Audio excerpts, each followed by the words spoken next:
Truk kontainer merah dengan lambang burung Garuda di kap depannya meraung pelan di pelabuhan Tanjung Perak. Di balik kemudinya, seorang perempuan cantik berambut hitam legam menyalakan rokok dengan tangan gemetar. Namanya Nadia, kulitnya sawo matang terbakar matahari, sorot matanya tajam seperti bilah pisau, dan sikapnya dingin. Di antara deru kapal dan hiruk-pikuk para buruh pelabuhan, Nadia bukan sekadar sopir biasa, dia adalah bayang-bayang dari sejarah kelam Surabaya yang sudah lama dikubur, anak dari Samsul, sang bajingan timur, mantan preman paling ditakuti di Jalan Tambak Asri. Sejak kecil, Nadia tidak pernah mengenal kasih sayang ibunya. Wanita itu meninggal dalam baku hantam antar geng saat Nadia baru berusia 6 tahun. Ayahnya membesarkannya dengan keras, seperti melatih prajurit. Bukan dongeng pengantar tidur yang ia dapat setiap malam, melainkan kisah tentang siapa yang paling duluan menusuk dan bagaimana cara membuat lawan tumbang dalam 3 detik. Nadia tumbuh bukan dengan boneka atau mainan, tapi dengan latihan pencaksilat dan pelajaran tentang aturan jalanan. Namun Samsul berubah ketika usianya menua. Ia bertobat, berhenti dari dunia hitam, dan membuka warung kopi kecil di pinggiran Surabaya. Nadia, meski bangga pada perubahan ayahnya, tetap membawa semangat jalanan itu dalam darahnya. Ia tak ingin diselamatkan atau dipelihara. Ia memilih hidup di balik setir truk kontainer, mengangkut barang dari pelabuhan ke luar kota, menembus jalur paling berbahaya sekalipun, karena itulah satu-satunya dunia yang bisa menerima dirinya yang liar, keras kepala, dan tak percaya pada belas kasihan. Pagi itu, saat sinar matahari masih malu-malu muncul dari balik dermaga, Nadia memandangi cermin kecil di dashboardnya. "Jangan pernah lemah di jalan," bisik Nadia pada bayangannya sendiri. Ia sedang mempersiapkan muatan menuju Jakarta, rute yang dikenal rawan pemalakan. Tapi Nadia tidak takut, ia sudah terlalu lama hidup dalam ancaman untuk bisa gentar. Yang ia khawatirkan hanya satu, jika ayahnya tahu, hatinya pasti kembali berdarah. Suara ketukan di pintu truk membuyarkan lamunannya. Seorang sopir tua menghampiri, wajahnya penuh bekas luka. "Hati-hati, Nduk, jalur ke Lamongan lagi banyak begal. Sopir kemarin abis dipalak di tengah malam," ujarnya lirih. Nadia hanya mengangguk, lalu menyalakan mesin truknya. Ia tidak peduli pada peringatan. Ia bukan tipe orang yang mundur hanya karena cerita horor di jalan. Saat truknya melaju perlahan keluar dari pelabuhan, angin laut menerpa wajahnya seperti tamparan kenangan masa kecil.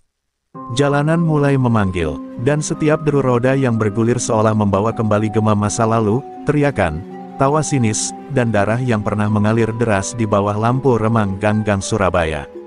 Di dalam dadanya, tersimpan dendam yang belum sempat diselesaikan, dendam pada dunia yang merampas ibunya, pada sistem yang memperlakukan sopir seperti budak, dan pada preman-preman yang mengira semua perempuan bisa ditakuti. Nadia bukan perempuan biasa, dia adalah warisan jalanan. Dia adalah anak bajingan yang kini mengangkut keadilan di balik kontainer baja. Di luar, kota mulai bangun. Tapi di dalam truk itu, sudah ada satu jiwa yang sejak lama tak pernah tidur, selalu siap bertarung, tak peduli siapa lawannya.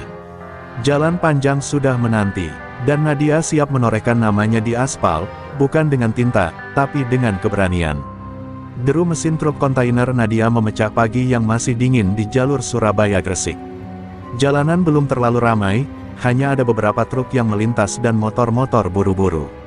Di dalam kabin, suara radio tua memutar lagu keroncong lawas, tapi pikiran Nadia melayang ke satu sosok, ayahnya. Semalam ia hampir membuka mulut, ingin berpamitan sebelum berangkat. Tapi begitu melihat ayahnya, mengaduk kopi sambil menatap kosong ke dinding warung, Nadia mengurungkan niatnya. Ia tahu, setiap kepergiannya mengundang luka lama di hati pria tua itu. Samsul bukan lelaki biasa. Dulu, namanya jadi mimpi buruk bagi banyak orang di Surabaya. Jika ada yang menyebut bajingan timur, maka wajah Samsul lah yang terlintas.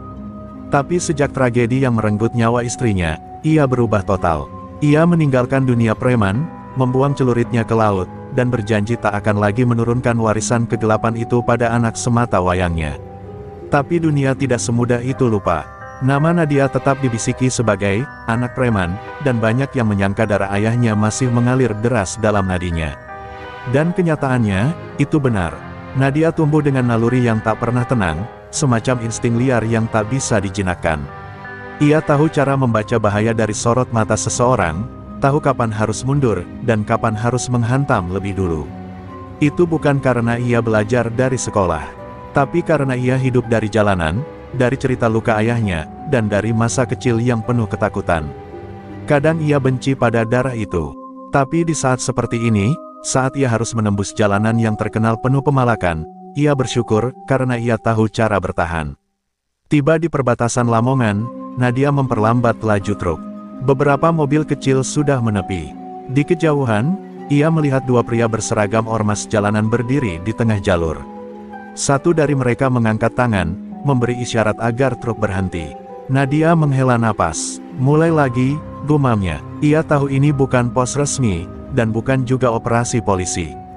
Ini murni pemalakan, modus lama dengan wajah baru. Pria pertama menghampiri jendela truk Nadia. Badannya besar, lehernya penuh tato. Pagi, Mbak, bawa barang mahal, ya. Bayar uang jalan, dong. 100.000 aja, biar selamat sampai tujuan, ucapnya dengan nada sopan tapi tajam. Nadia menatap mata pria itu, tidak bergeming. Ia lalu menurunkan kaca perlahan dan menjawab, kalau mau duit, kerja. Jangan rampok di siang bolong.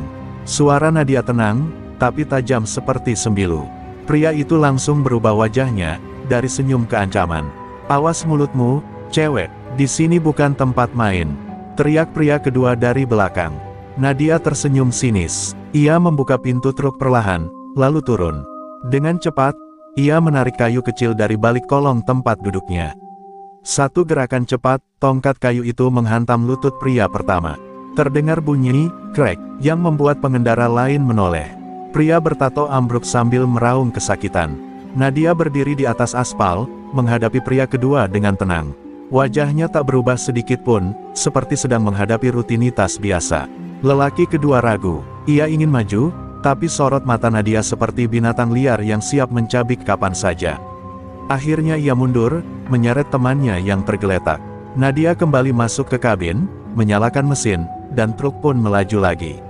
Tak ada tepuk tangan, tak ada pujian. Hanya jalan kosong dan langit yang mulai terik. Tapi di hatinya, ada gejolak lain. Ia tahu, ini baru permulaan. Sementara di Surabaya, di balik warung kopi tua, Samsul mendengar kabar dari sopir-sopir lain bahwa anak perempuan dengan mata seperti bajingan timur membuat onar di Lamongan. Pria tua itu mengepalkan tangan gemetar. Nadia, kau mulai membuka pintu yang dulu mati-matian ayah tutup. Truk kontainer Nadia melaju pelan di jalur pantura yang terkenal rawan, melewati hamparan sawah kering dan deretan warung pinggir jalan yang tampak suram.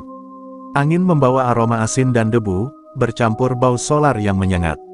Tapi bukan itu yang membuat Nadia gelisah, melainkan perasaan aneh di dadanya, semacam firasat buruk yang sejak peristiwa pagi tadi tak mau pergi.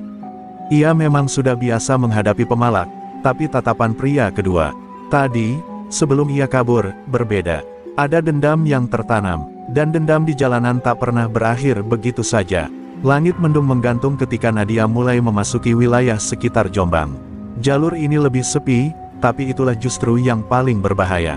Banyak kasus pembegalan dan pemalakan terjadi di sini, karena jauh dari pantauan polisi dan minim saksi. Sebuah Avanza hitam tampak mengikuti dari kejauhan, tapi Nadia tak langsung curiga. Ia tahu hukum jalan, jangan panik sebelum benar-benar diserang. Tapi saat mobil itu mendekat lalu memepet sisi kiri truknya selama hampir 5 menit tanpa menyalip, Nadia tahu, ini bukan kebetulan. Benar saja, 3 pria bertopeng keluar dari jendela mobil dengan kayu dan rantai di tangan. Mereka menghantam pintu sisi kiri truk sambil berteriak, berhenti atau kami pecahkan kacamu, pelacur kontainer. Nadia mencengkram setir erat-erat, matanya tak berkedip, rahangnya mengeras. Ia tahu tak ada waktu untuk gentar. Ia langsung menginjak gas kuat-kuat, membuat truk bergoyang dan suara mesinnya meraung keras di jalan sempit itu. Mobil Avanza sempat kehilangan kendali, tapi tetap mengejar. Aksi kejar-kejaran pun terjadi. Truk besar Nadia melintasi jalan yang hanya cukup untuk 2 kendaraan, sementara Avanza di belakang mencoba memepet dari sisi kanan. Nadia menghitung detik. Di depan, ada jembatan kecil. Ia memutar setir sedikit ke kiri, lalu mengerem mendadak. Truk berhenti mendadak. Avanza yang tak sempat menghindar menabrak pembatas jalan hingga bagian depannya ringsek. 3 pria bertopeng terlempar keluar. Salah satunya mencoba bangkit, tapi Nadia sudah turun dengan kunci roda di tangan. Tanpa kata-kata, Nadia menghampiri pria itu dan menghantamkan besi ke bahunya. "Kalian pikir bisa main sama anak jalanan?" bentaknya. Pria itu menjerit kesakitan, sementara dua rekannya kabur terbirit-birit. Wajah Nadia dingin, tak ada ampun. Saat darah menetes dari kepala lawannya, ia hanya memandangi pemandangan itu tanpa rasa. Jalanan tak mengenal belas kasihan, dan ia sudah terlalu dalam untuk bisa jadi manusia biasa. Beberapa warga sempat melihat kejadian itu dari kejauhan, tapi tak satu pun mendekat. Mereka tahu, jika ada yang bisa menghajar pemalak jalanan seperti itu, berarti orang itu bukan sembarangan. Nadia kembali ke truknya, tangannya bergetar, tapi bukan karena takut, melainkan karena amarah. Dunia ini memang tak memberi ruang bagi sopir seperti dirinya untuk hidup tenang. Dan semakin hari, Nadia merasa bahwa semua ini bukan lagi sekadar soal bertahan hidup. Ini mulai berubah menjadi perang. Di kejauhan, dari balik warung kecil, seseorang merekam kejadian itu dengan ponsel. Video itu akan menyebar, dan saat sampai ke telinga Broto, pemimpin kelompok gergaji, sindikat preman paling kejam di jalur truk, ia hanya tersenyum dingin. "Anak bajingan timur, iya," gumamnya sambil menyalakan rokok. "Kalau begitu, waktunya jalur ini kembali berdarah." Keringat dingin mengalir di pelipis Nadia meski angin dari AC kabin terus berembus. Kunci roda masih tergeletak di kursi penumpang, basah oleh noda darah yang mulai mengering. Ia tak menyesal, dunia sudah terlalu sering berlaku kejam pada orang kecil. Namun, ada satu hal yang membuatnya tak tenang, suara dentingan balas dendam yang pasti datang. Ia tahu, jalanan punya hierarki. Dan saat seseorang mengalahkan gerombolan kecil, pasti ada yang lebih besar datang menuntut harga diri. Malam turun perlahan saat Nadia berhenti di sebuah warung makan truk di perbatasan Nganjuk. Ia belum sempat istirahat sejak insiden tadi siang. Di dalam warung, beberapa sopir lain menatapnya dengan pandangan campur aduk, antara kagum dan takut. Salah satu dari mereka, pria tua berkumis tebal, berbisik lirih sambil mengaduk kopi, "Katanya kau yang ngasih pelajaran ke preman gergaji." Nadia tak menjawab, hanya menatap mata pria itu dengan dingin. Tapi bisik-bisik segera merebak, menjelma jadi rumor yang bergema di sepanjang jalur Pantura malam itu. Belum sempat Nadia menyentuh makanannya, segerombolan pria berseragam hitam masuk ke warung. Semua sopir spontan diam. 5 pria berbadan kekar, salah satunya membawa rantai logam di tangan. Mereka bukan preman ecek-ecek, ini pasukan Broto, tangan kanan sindikat gergaji. Pemimpin mereka, lelaki berkepala pelontos dan bercincin di semua jarinya, langsung mendekati meja Nadia. "Nadia, anaknya Samsul, iya." Suaranya berat, menekan. Nadia menatapnya tanpa rasa takut, lalu berdiri perlahan. "Kalau iya, kenapa?" Lelaki itu tertawa pendek. "Kau bikin masalah di wilayah kami. Kau rusak harga diri anak-anak gergaji." Broto nggak suka. Kalimat itu seperti vonis. Nadia tahu ini ujian pertama yang serius. Ia bisa tunduk dan membayar uang damai, atau berdiri tegak dan menerima konsekuensi, seperti ayahnya dulu. Dan Nadia memilih jalan kedua. Dengan cepat, ia menyambar botol kecap dari meja dan melemparkannya ke wajah pria pelontos itu. Botol pecah, darah mengucur, dan kekacauan pecah seketika. Perkelahian brutal pun terjadi. Sopir-sopir lain tak berani ikut campur, hanya menyaksikan bagaimana Nadia bertarung seperti harimau betina yang terluka. Ia memang kalah jumlah, tapi setiap pukulan dan tendangannya terarah dan penuh dendam. Meja dan kursi terjungkal, kaca warung pecah, dan dentuman tubuh menghantam dinding bergema di tengah malam. Meski sempat terkena hantaman rantai di bahu, Nadia bertahan. Hingga akhirnya, pria-pria gergaji tumbang satu persatu, sebagian kabur dengan tubuh babak belur. Pemilik warung terdiam ngeri, tapi Nadia hanya menyelipkan beberapa lembar uang ke meja sambil berkata pelan, "Maaf, warungnya rusak." Ia kembali ke truk dengan langkah terseok, bahunya berdarah, tapi matanya tetap menyala, bukan karena takut, melainkan karena amarah. Dunia sudah memperingatkannya, dan ia sudah menjawab dengan caranya sendiri. Di tempat lain, di markas gelap yang tersembunyi di balik gudang tua, Broto memandangi video pertarungan Nadia di warung yang tersebar di grup sopir dan ormas. Wajahnya datar, tapi matanya menyimpan bara. Anak Samsul sudah terlalu berani, desisnya pelan. Ia berdiri, lalu memberi isyarat pada anak buahnya. Kumpulkan semua, kita akan kirim pesan. Bukan lagi untuk dia, tapi untuk semua yang berani melawan gergaji. Subuh menjelang saat Nadia memarkir truk kontainernya di halaman parkir terminal barang Kediri. Bahunya masih terasa nyeri, bekas sabetan rantai semalam mulai membiru. Tapi rasa sakit itu tak sebanding dengan api yang membakar dadanya. Ia tahu Broto tak akan tinggal diam. Perkelahian di warung makan sudah pasti menyebar luas di kalangan preman jalur Pantura.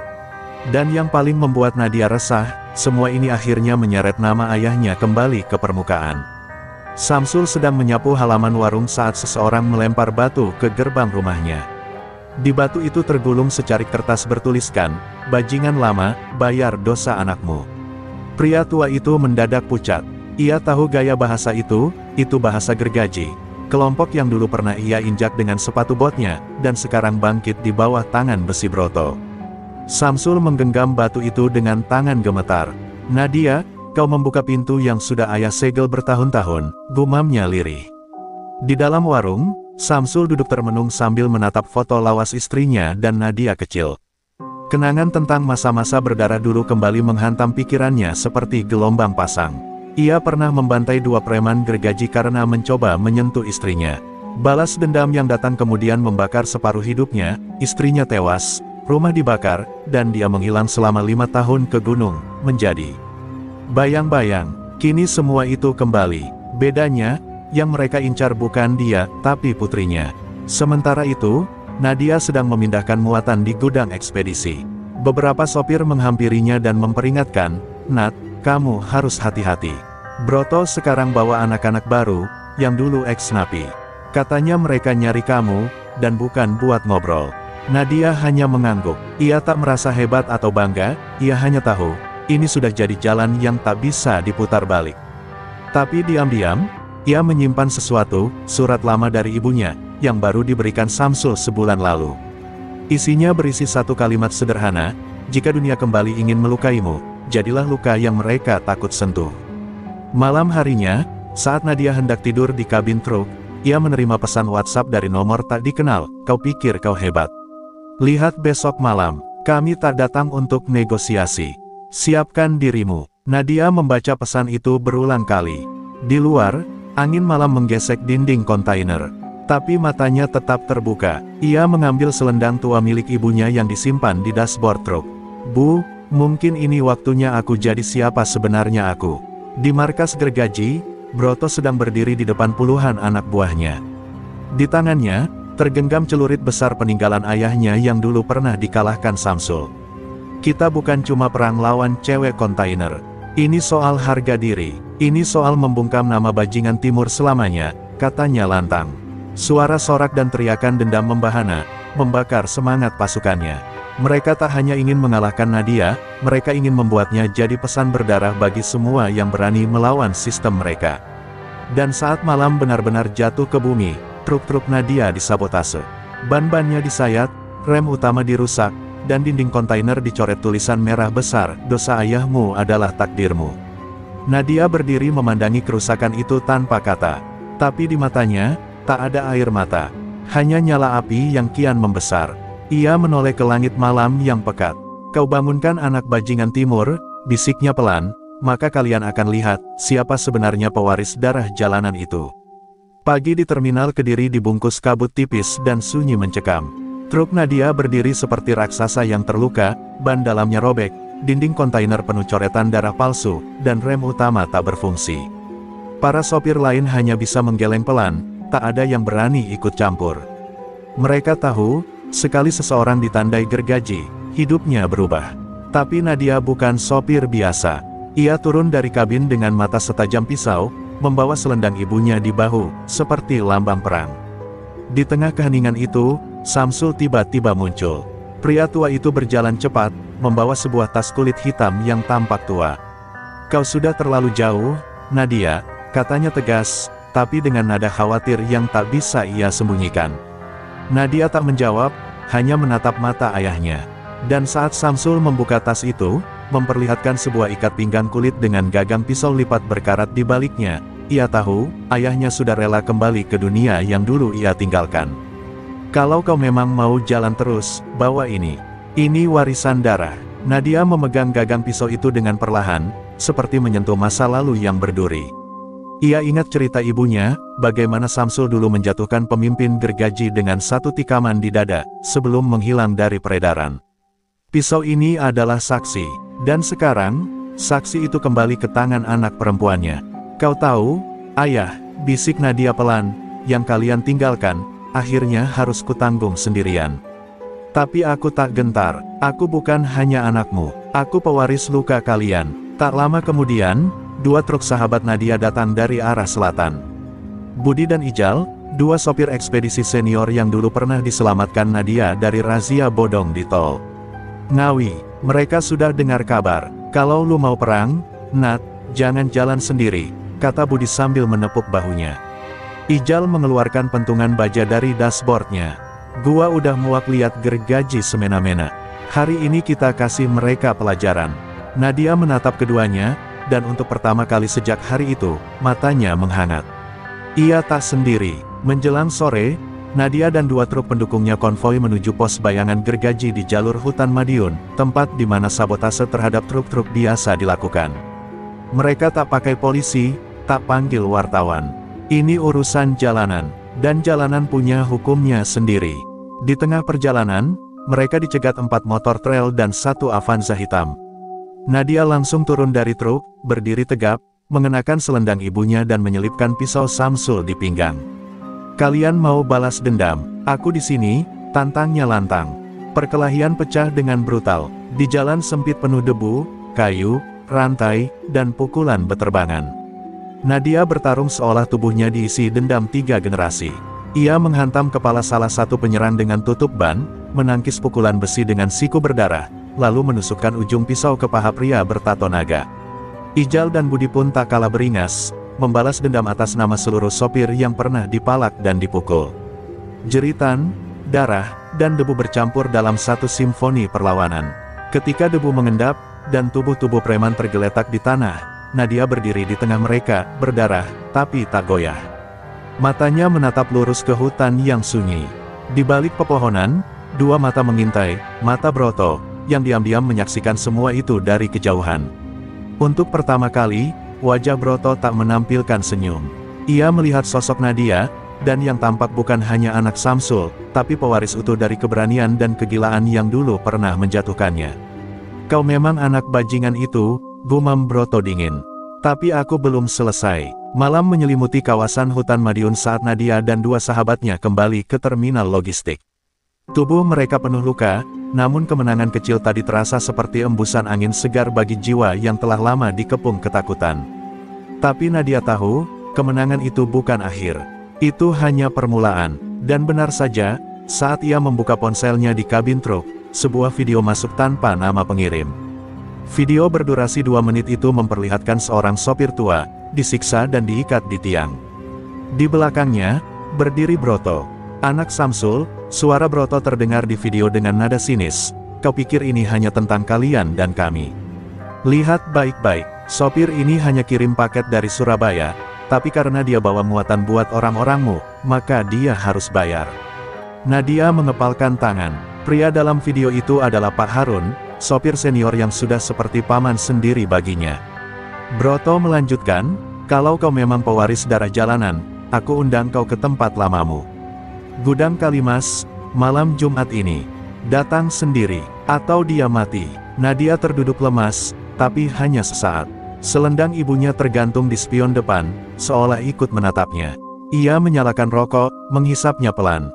Pikiran berputar, tapi bukan tentang takut, melainkan tentang strategi. Broto tidak hanya menguji nyalinya, tapi juga harga dirinya. Dan jika Nadia tak menjawab tantangan itu, semua perjuangannya akan sia-sia. Ia berdiri dan mengambil peta lusuh dari dashboard. Gudang Kalimas adalah markas tua tempat ayahnya dulu mengakhiri kejayaan preman timur. Sekarang, tempat itu kembali memanggil darah keturunannya. Samsul menolak keras saat Nadia menyampaikan niatnya untuk datang ke Kalimas. Kau gila, Nat, itu bukan undangan, itu perangkap, bentaknya, suaranya bergetar. Tapi Nadia menatap ayahnya dengan mata yang tak bisa ditawar. Kalau aku lari, mereka akan menyiksa orang lain lagi. Mereka akan pikir kita semua bisa diatur. Samsul memejamkan mata. Ia tahu rasa itu, keinginan untuk bertarung bukan karena dendam, tapi karena tak ada jalan mundur. Akhirnya, dengan suara berat, ia berkata, "Kalau kau harus pergi, kau tak boleh pergi sebagai anak kecil." Malam itu, Samsul membuka lemari besi tua yang selama ini ia sembunyikan di bawah lantai. Di dalamnya, ada jaket kulit hitam, sarung tangan besi, dan sepasang bilah pendek, senjata khasnya dulu saat masih menjadi Samsul, bajingan timur. Ia menyerahkan satu bilah pada Nadia, dan menatap mata putrinya dalam-dalam. "Kau bukan cuma anakku, kau juga darah ibumu, kau petarung sejati." Nadia menerima bilah itu dengan tenang.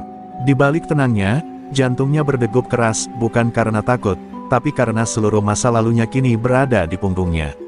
Hari berlalu cepat, malam Jumat pun tiba. Gudang Kalimas berdiri di ujung pelabuhan tua, dikelilingi kontainer berkarat dan lampu sorot redup. Nadia tiba sendiri, mengenakan jaket hitam warisan ayahnya, sarung tangan kulit, dan selendang ibunya. Ia turun dari truk perlahan. Suasana sunyi, terlalu sunyi. Tiba-tiba lampu gudang menyala, memperlihatkan puluhan anak buah Broto berdiri membentuk lingkaran. Di tengah mereka, Pak Harun duduk terikat dan penuh luka.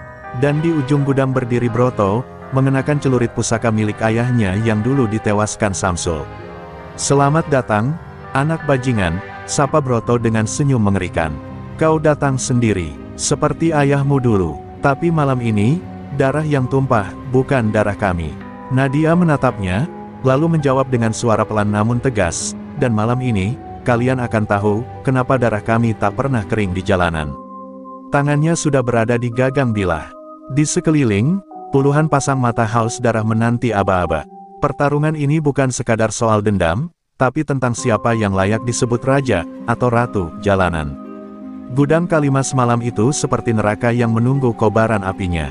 Angin laut membawa bau karat, oli, dan darah yang masih segar. Nadia berdiri tegap di tengah gudang, dikelilingi puluhan preman gergaji yang bersenjata. Cahaya lampu sorot menyinari wajahnya yang dipenuhi luka lama dan semangat baru. Di ujung barisan berdiri Broto, tersenyum licik dengan celurit besar di tangannya. "Aku akan membunuhmu perlahan, biar ayahmu tahu, darah keturunannya tak lebih dari sampah jalanan," desisnya.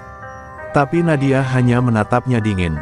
Ia melangkah perlahan ke tengah lingkaran, mendekati Pak Harun yang terikat. "Kau tak akan menyentuh siapapun lagi malam ini, Broto," katanya lirih. Tiba-tiba, dari balik selendang yang melilit pinggangnya, Nadia menghunus bilah pendek warisan Samsul, tajam, berkarat, tapi masih haus darah. Para preman mulai berseru, mengangkat senjata. Tapi Broto mengangkat tangan, menghentikan mereka. "Biarkan dia, biar aku sendiri yang menyelesaikan urusan lama ini." Pertarungan dimulai secepat kilat. Broto menyerang lebih dulu, celuritnya menebas udara dengan brutal. Nadia menangkis, terhuyung, lalu berputar cepat dan membalas dengan sabetan ke arah lengan Broto. Darah pertama terciprat, sorak-sorai meledak dari anak buah Broto, menyulut suasana seperti arena gladiator. Tapi Nadia tidak mundur. Ia menyerang balik dengan gerakan lincah, melompat ke tumpukan palet kayu, memutar tubuh dan menebas punggung Broto hingga robek. Kedua senjata bertabrakan keras, menyulut percikan logam dan amarah yang tak terbendung. Pak Harun yang masih terikat hanya bisa berteriak lemah, "Ayo, Nadia, tunjukkan mereka, siapa kamu." Suara itu seperti cambuk di hati Nadia. Ia teringat ibunya yang tewas dibakar preman, ayahnya yang harus menghilang demi menyelamatkan dirinya, dan semua sopir jalanan yang selama ini diam karena takut. Semua itu bersatu dalam satu. Hentakan saat Nadia menangkis celurit Broto dan menusukkan bilahnya ke rusuk kiri musuh bebuyutannya itu. Broto menjerit, terhuyung, tapi belum tumbang. Dengan darah menetes dari mulutnya, Broto mencoba menyerang balik. Tapi saat ia mengangkat celuritnya untuk terakhir kali, Nadia sudah lebih dulu bergerak, menyilang kedua bilah pendeknya dan menyayat tangan Broto hingga celuritnya jatuh. "Ini bukan tentang ayahku lagi," ucap Nadia dingin. "Ini tentang kami, para yang kalian injak, yang hari ini bangkit." Lalu dengan hentakan terakhir, ia menghantam kepala Broto dengan gagang senjatanya hingga pria itu ambruk tak sadarkan diri. Hening, tak ada yang bergerak. Para preman berdiri membeku, tak percaya Broto, pemimpin mereka, terkapar oleh seorang wanita sopir kontainer. Nadia menatap mereka semua, lalu berkata keras, siapapun yang masih mau hidup malam ini, lepaskan senjatamu dan keluar dari tempat ini. Mulai detik ini, jalanan bukan milik kalian lagi. Beberapa dari mereka langsung menjatuhkan besi, rantai, bahkan senjata api rakitan, dan perlahan-lahan meninggalkan gudang tanpa sepatah kata. Nadia memeluk Pak Harun yang akhirnya bisa ia bebaskan. Air mata lelaki tua itu mengalir, bukan karena sakit, tapi karena harapan. Di luar gudang, suara sirene polisi mulai terdengar, mungkin seseorang sudah melapor. Tapi Nadia tak peduli, ia berdiri di pintu keluar, memandangi langit malam. Gudang itu kini penuh darah, penuh luka, tapi juga penuh awal baru. Dan dalam hatinya, ia tahu satu hal, malam ini, darah jalanan sudah menemukan tuannya kembali. Langit dini hari di pelabuhan Kalimas masih kelam saat Nadia berdiri di depan truk kontainernya. Tubuhnya penuh luka, tapi pikirannya jauh lebih berat. Ia baru saja mengakhiri dominasi Broto, namun kemenangan itu menyisakan keheningan ganjil di dalam dadanya. Darah di lantai gudang belum mengering, dan sorak-sorai preman yang lari ketakutan masih membekas di telinganya. Tapi kini, setelah semuanya hening, ia merasa sunyi. Sunyi yang hanya dimengerti oleh mereka yang telah membunuh bukan karena benci, tapi karena terpaksa. Pak Harun sudah dibawa ke rumah sakit oleh rekan-rekan sesama sopir. Ijal dan Budi datang belakangan, membawa kabar kalau video pertarungan Nadia dan Broto menyebar cepat di grup-grup sopir dan forum jalanan. Lu nggak tahu, Nat. Malam ini, lu bukan cuma pahlawan. Lu legenda baru, ujar Ijal dengan mata berbinar. Tapi Nadia hanya menatap ke kejauhan. Legenda, ia tak merasa seperti itu. Yang ia rasakan hanyalah luka, dan sebuah warisan jalanan yang semakin berat di pundaknya. Tak lama kemudian, sebuah motor tua melintas dan berhenti di dekat truknya. Samsul turun dari motor, langkahnya terlatih tapi matanya tajam. Ia tak berkata apa-apa, ia hanya memeluk putrinya dalam diam. Pelukan yang selama ini tak pernah ada. Kau sudah melewati batas yang tak bisa kau munduri lagi, Nak, bisiknya pelan. Nadia mengangguk pelan. Aku tahu, ya, dan aku siap. Aku tak akan lari dari jalan ini. Untuk pertama kalinya, Samsul melihat putrinya bukan lagi sebagai gadis kecil yang ia tinggalkan demi keselamatan, melainkan sebagai bayangan dirinya yang dulu. Namun, ketenangan itu tak lama. Malam itu juga, kabar mengejutkan datang, Broto belum mati. Ia berhasil dibawa kabur oleh dua anak buah setianya yang menyelinap saat kerusuhan. Kabar ini membuat para sopir kembali gelisah. Kalau Broto hidup, dia akan kembali. Dan dia nggak akan datang sendirian, ujar Budi. Nadia terdiam, ancaman itu nyata. Jalanan tidak akan pernah tenang selama api dendam masih menyala. Dan sekarang, semua mata tertuju padanya. Semua sopir, semua korban pemalakan, bahkan mantan preman, semuanya memandang Nadia sebagai harapan. Pagi mulai merekah. Nadia memutuskan kembali menyetir, bukan untuk kabur, tapi untuk menunjukkan bahwa meski dunia bawah kembali bergolak, roda hidup tetap harus berputar. Di sepanjang tol Ngawi Solo, truk-truk kontainer yang lewat memberinya klakson panjang. Hormat jalanan, tanda bahwa Nadia kini menjadi simbol. Tapi ia tahu, menjadi simbol juga berarti menjadi sasaran. Ia tak hanya membawa muatan barang lagi, sekarang ia membawa nyawa dan kepercayaan banyak orang. Saat berhenti di rest area, Nadia menerima telepon dari nomor tak dikenal. Suara di ujung sana berat dan pelan. Kau Nadia, anak Samsul. Kau sudah buka perang yang lebih besar dari yang kau tahu. Broto cuma perpanjangan tangan, dan kami sedang menunggumu di balik bayang. Lalu sambungan terputus. Nadia menggenggam ponsel erat-erat. Suara itu asing, tapi ia bisa merasakan, ini bukan sekadar gertakan. Ini adalah babak baru. Jalanan punya lapisan-lapisan yang lebih dalam dari yang ia kira. Di tengah parkiran kontainer, Nadia duduk di bangku besi, menatap matahari pagi yang mulai menyala. Ia tahu, darah yang tercecer di gudang Kalimas belum cukup untuk meruntuhkan sistem gelap yang mengakar di jalur logistik. Tapi ia juga tahu satu hal, ia tidak akan berhenti. Ia akan menyusuri setiap kilometer jalan ini, sampai semua yang sembunyi dalam bayang keluar dan menghadapinya. Karena ia bukan hanya sopir. Ia bukan hanya anak Samsul. Ia adalah perempuan, yang lahir dari luka jalanan. Hari itu, langit Solo mendung. Di parkiran belakang gudang logistik tempat Nadia biasa bongkar muatan, suasana terasa lebih berat dari biasanya. Para sopir tak lagi hanya membahas tarif dan jalur tol, melainkan satu nama, Nadia. Beberapa menyapanya dengan kagum, sebagian lagi hanya menatap diam-diam dari kejauhan, seolah tak percaya bahwa perempuan muda itulah yang mengguncang dunia gelap preman jalanan. Tapi Nadia tak mencari pujian. Ia mencari kebenaran tentang siapa yang sebenarnya berada di balik kekuasaan Broto. Setelah telepon misterius itu, Nadia mulai menyelidiki. Ia kembali membuka catatan lama milik ayahnya, tulisan tangan dalam buku lusuh yang berisi nama-nama, kode jalur truk, dan titik pemalakan.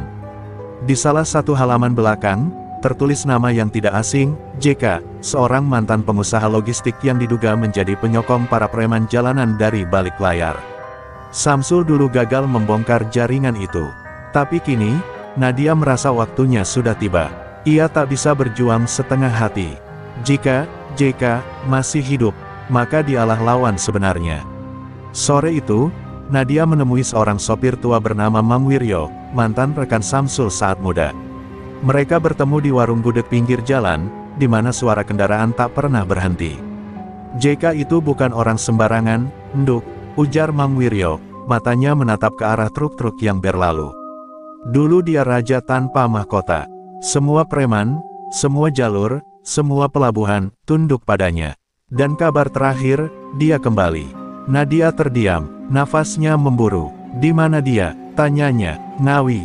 Dia kembali buka gudang. Tapi kali ini, dia nggak main kasar. Dia main sistem. Nadia tak membuang waktu. Malam itu juga, ia mengarahkan truknya ke Ngawi. Di sepanjang jalan, perasaannya berkecamuk. Ia tahu, melawan preman jalanan seperti Broto tak sama dengan melawan seseorang seperti JK, yang bukan hanya punya otot, tapi juga uang, jaringan, dan pengaruh. Di dashboard, ia letakkan bilah pendeknya. Bukan untuk digunakan, tapi untuk mengingatkan siapa dirinya. Ia bukan wanita biasa. Ia adalah anak jalanan, anak dari orang yang dulu mencoba menghancurkan akar kegelapan itu, dan gagal. Tapi kini, ia akan meneruskan perjuangan itu, dengan atau tanpa bala bantuan. Sesampainya di Ngawi, Nadia menemukan gudang logistik JK berdiri megah seperti istana besi. Tak ada preman bersenjata, tak ada wajah garang. Yang ada hanya petugas berseragam, truk-truk besar, dan sistem keamanan modern. Tapi Nadia tahu, semua itu hanya topeng. Di balik layar, arus pemalakan masih berjalan, hanya saja lebih rapi, menggunakan dalih biaya keamanan jalur, pungli terselubung, bahkan kerja sama fiktif dengan aparat. Dunia lama sedang memakai wajah baru, dan itu jauh lebih berbahaya. Nadia menyamar sebagai sopir baru dan berhasil menyusup ke area dalam.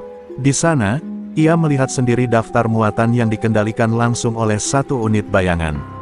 Nama-nama perusahaan besar terpampang, tapi ada catatan kecil yang menggambarkan setoran untuk pihak tak dikenal. Ia memotret semua bukti itu diam-diam. Tapi saat hendak keluar, seorang pria tegap menghadangnya. "Kamu pikir bisa main masuk begitu saja ke tempat kami?" Nadia mengenal wajah itu, anak buah Broto, yang kini jelas sudah pindah tuan. Pertarungan kecil pun terjadi. Nadia terpojok, namun berhasil melumpuhkan pria itu dan kabur lewat lorong kontainer. Di luar, Ijal dan Budi sudah menunggu dengan motor. Mereka kabur ke pinggiran kota, bersembunyi di garasi tua. Dengan nafas masih memburu, Nadia membuka galeri ponselnya dan melihat semua bukti yang ia rekam. "Kita nggak bisa hancurkan sistem ini sendiri," kata Budi. Tapi Nadia hanya menatap layar, lalu berkata dengan dingin, "Kalau mereka bersembunyi di balik sistem, maka kita akan pakai jalanan untuk menyeret mereka keluar." Dan di malam yang sunyi itu, lahirlah tekad baru. Nadia tak lagi sekadar membalas dendam atau menyelamatkan sopir yang dipalak. Kini, ia ingin mengguncang seluruh sistem gelap logistik yang sudah lama menindas para pekerja jalanan. Dan perang itu, baru saja dimulai. Pagi itu, jalur lintas Ngawi Madiun terlihat seperti biasa, padat oleh kontainer, mobil pengangkut, dan motor kecil. Tapi di balik lalu lintas yang tampak wajar itu, sesuatu sedang bergolak. Nadia dan tim kecilnya, yang kini perlahan bertumbuh dari sekadar Ijal dan Budi menjadi puluhan sopir yang setia, mulai menjalankan operasi diam-diam, membongkar jalur distribusi gelap JK. Mereka menyusup ke titik-titik pemalakan, mencatat nama, melacak pengaliran uang, bahkan memotret wajah-wajah lama yang dulu sempat menghilang. Namun, Satu kesalahan kecil saja bisa jadi akhir segalanya. Di tengah aksi itu, sebuah kejadian mengoyak semangat Nadia. Salah satu sopir muda bernama Reno, yang baru saja bergabung dan menyamar sebagai kurir truk kecil, ditemukan tergeletak di bawah jembatan tol dengan tulang rusuk patah dan kepala berdarah. Pesan terakhirnya di grup hanya 2 kata, mereka tahu. Nadia menatap foto tubuh Reno dengan mata berkaca-kaca. Tak ada waktu untuk berkabung. Ia memandangi peta jalur distribusi JK yang terpampang di garasi mereka, lalu berkata pelan, kalau mereka sudah tahu, maka kita juga harus siap mati. Pak Harun yang baru pulih dari luka lama datang menyusul. Ia membawa kabar dari jaringan sopir senior, sebagian aparat di daerah telah dibeli. Artinya, Nadia bukan hanya melawan para preman dan pebisnis hitam, tapi juga mereka yang seharusnya melindungi hukum. Ini bukan lagi soal Broto, ini soal akar busuk yang sudah masuk ke sistem, ujar Pak Harun dengan suara berat. Nadia hanya mengangguk. Ia tahu, jalan yang ia pilih tidak punya ruang untuk mundur. Apalagi sekarang, semua mata jalanan memandang padanya. Malam itu, Nadia mengumpulkan semua anggota kecil perlawanan di gudang tua milik almarhum temannya, Ujang. Ia membagikan foto-foto bukti, skema pengaliran uang, serta rencana aksi, memutus jalur pengiriman terbesar JK selama 3 hari. Tujuannya bukan sekadar merusak logistik, tapi membuat JK keluar dari bayang-bayang dan menunjukkan wajah aslinya. Kalau kita mau bakar ular, kita harus keluarkan dia dari lubangnya, kata Nadia di tengah hening. Semua mengangguk, tak ada yang gentar, karena kini, jalanan bukan lagi milik satu orang, ini perjuangan bersama. Hari eksekusi pun tiba. Truk-truk yang tergabung dalam jaringan Nadia berpencar. Beberapa memblokade pintu masuk pelabuhan kecil, yang lain menghentikan pengiriman ke gudang distribusi JK. Truk-truk milik JK mulai tertahan. Kemarahan mulai membara di pihak musuh. Mereka mencoba menyogok, mengancam, bahkan membakar satu truk milik jaringan Nadia. Tapi semangat tak surut. Nadia sendiri memimpin penghadangan di jalur tikus Jombang, tempat muatan ilegal biasa lewat tanpa pemeriksaan. Saat matahari mulai terbenam, Nadia mendengar kabar yang dinanti, JK keluar dari persembunyiannya. Ia terlihat di gudang utama, marah besar, membawa pasukan keamanan pribadinya. Kamera-kamera CCTV di lokasi berhasil merekam kemunculannya. Wajah itu, dingin, penuh kepastian, tapi juga terlihat panik. Nadia menggenggam tangannya erat. Sekarang kita tahu wajah siapa yang selama ini bersembunyi di balik sistem. Dan kini, semua jalan akan menuntunnya ke akhir. Namun kemenangan itu belum pasti. Karena JK bukan Broto. Ia bukan tukang pala biasa. Ia adalah sosok yang tahu cara bermain dalam bayangan hukum, memakai kekuasaan dan uang untuk memutar opini dan kenyataan. Nadia sadar, babak berikutnya tak lagi sekadar pertarungan fisik, tapi perang informasi, hukum, dan citra. Dan di dunia seperti itu, kejujuran kadang kalah oleh narasi. Tapi Nadia tak akan menyerah. Karena di balik semua kabut itu, ia tahu, jalanan hanya akan benar-benar merdeka, jika yang paling kecil berani berdiri melawan yang terbesar. Udara malam Ngawi terasa lebih dingin dari biasanya. Di sebuah rumah tua peninggalan kolonial, Nadia duduk sendiri di depan cermin retak. Cahaya lampu redup menyoroti wajahnya yang lelah, penuh luka dan bayangan. Di luar, Ijal dan Budi tengah berjaga, memastikan tak ada musuh yang membuntuti mereka usai serangan pemutusan jalur logistik milik JK. Tapi malam itu, bukan tubuh Nadia yang letih, melainkan jiwanya. Ia baru saja membuat musuh terkuatnya keluar dari bayang-bayang, tapi bersamaan dengan itu, ia juga membuka pintu neraka yang selama ini tertutup rapat. Kabar kehadiran JK tersebar cepat di antara komunitas sopir. Sebagian menganggap itu kemenangan, tapi Nadia tahu, musuh secerdik JK tak akan melawan secara terang-terangan. Dan benar saja, di hari berikutnya, muncul berita-berita miring di media lokal, menyudutkan para sopir pemberontak sebagai pengganggu rantai distribusi, bahkan menyebut Nadia sebagai dalang kerusuhan. Potongan video yang dipelintir, foto-foto yang dikaburkan konteksnya, semua tersebar secara sistematis. Nadia tidak hanya sedang diburu secara fisik, tapi juga secara opini. Pak Harun membawa kabar bahwa beberapa sopir jaringan mereka mulai mundur. Tak kuat menahan tekanan, ada yang diancam keluarganya, ada pula yang dikeluarkan dari perusahaan logistik tempat mereka bekerja. Kita terlalu cepat menabrak sistem, Nat, ucapnya lirih. Nadia hanya menatap kosong ke jalan. Hujan turun perlahan, membasahi kaca jendela. Di balik tetes air itu, ia melihat bayangan dirinya sendiri, seorang perempuan yang tadinya hanya ingin mempertahankan truk dan martabat, tapi kini malah terseret dalam perang yang mengorbankan terlalu banyak. Namun, di titik terendah itulah api dalam diri Nadia menyala paling terang. Ia tak bisa berhenti sekarang. Ia teringat wajah Reno yang mati di bawah jembatan, teringat pelukan kaku ayahnya, dan suara rintih para sopir tua yang sudah lelah dijadikan sapi perah para pemangku kuasa. Kalau mereka main kotor, kita akan bersuara lebih keras. Tapi bukan dengan kekerasan, kali ini kita lawan dengan bukti, gumamnya. Nadia memutuskan menyerahkan seluruh bukti pemalakan dan sistem setoran JK ke jurnalis independen yang berani, sebuah media jalanan yang tak takut pada tekanan penguasa. Di sebuah tempat tersembunyi, Nadia bertemu wartawan muda bernama Dika. "Kami nggak bisa jamin kamu aman," kata Dika dengan suara tegas. Nadia menatap matanya dalam-dalam, lalu menjawab, "Aku udah melewati batas aman sejak malam Broto memalak trukku." Mereka pun mulai menyiapkan laporan investigasi, dengan fakta lengkap, data setoran fiktif, dan rekaman keterlibatan oknum aparat. Proses itu tidak mudah. Banyak pihak mencoba mengintervensi, tapi Dika dan timnya berdiri teguh, karena mereka tahu, ini bukan sekadar berita, ini revolusi kecil.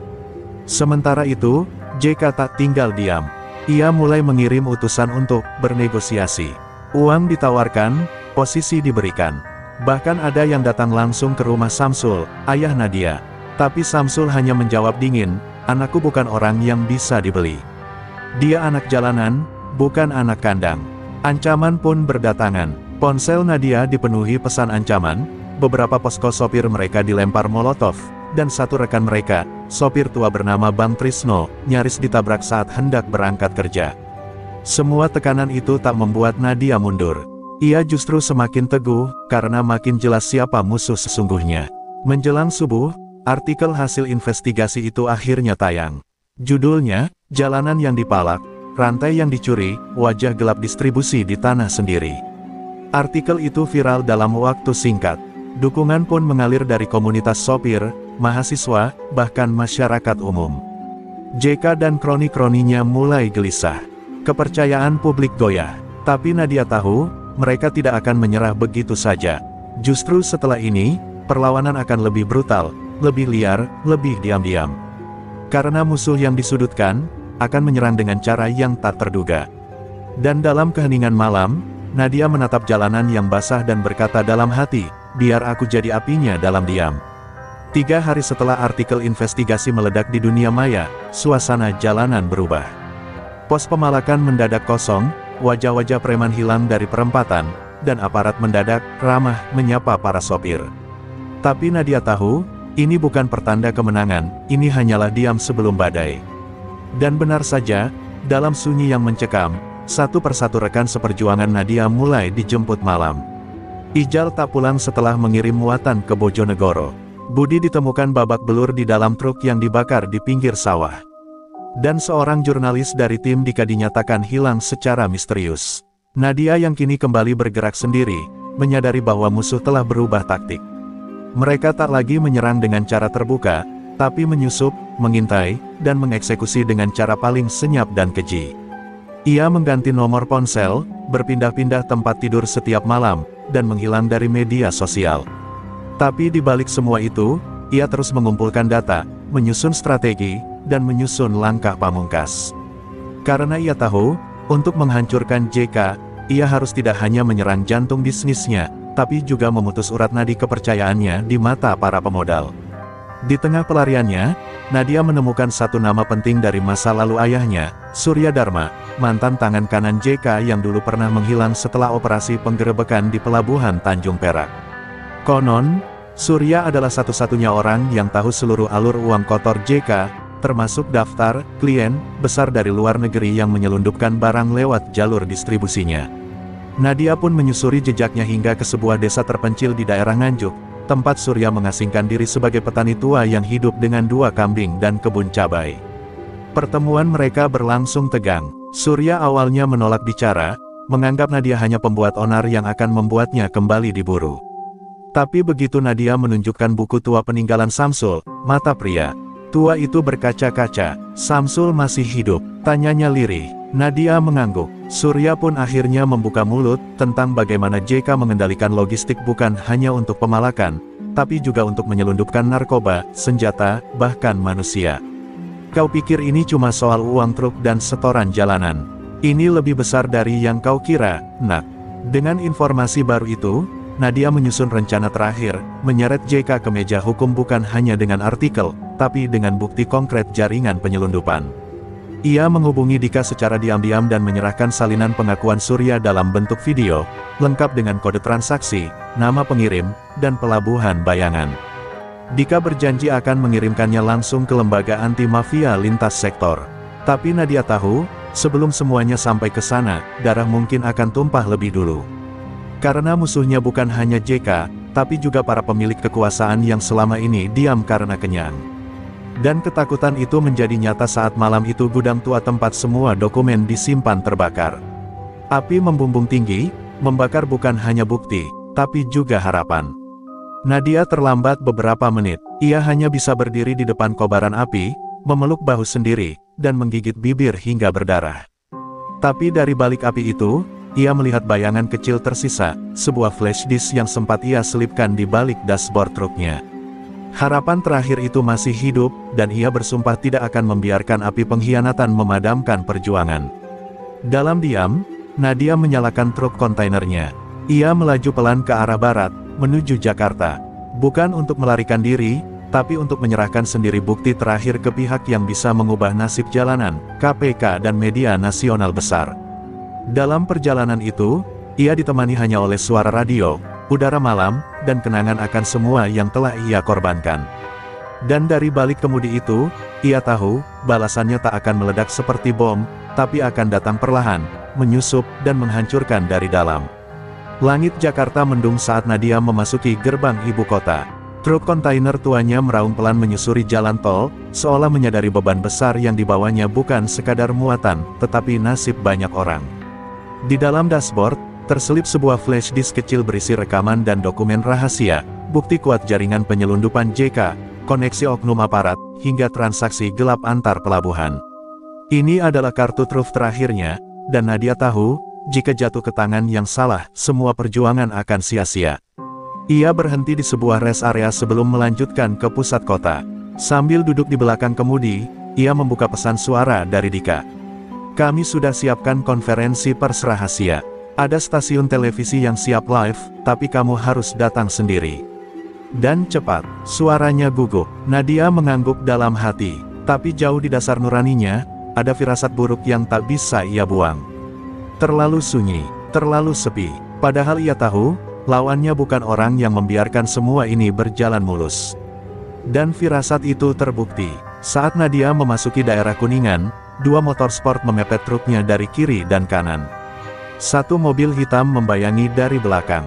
Mereka bukan polisi. Nadia mengenali tato di leher salah satu pengendara, bekas anak buah Broto. Mereka kirim pemburu, gumamnya. Dalam sekejap, aksi pengepungan dimulai. Mereka mencoba menghentikan truk di tengah jalan padat. Tapi Nadia bukan sopir biasa. Dengan manuver tajam dan nyali luar biasa, ia banting setir, nyaris menghantam separator jalan, lalu menembus kemacetan menuju jalur alternatif. Aksi kejar-kejaran terjadi di tengah hiruk-pikuk Jakarta. Truk kontainer berwarna biru tua itu menjadi pusat perhatian, menerobos rambu, menabrak motor preman yang menghadang, hingga akhirnya masuk ke dalam lorong kecil.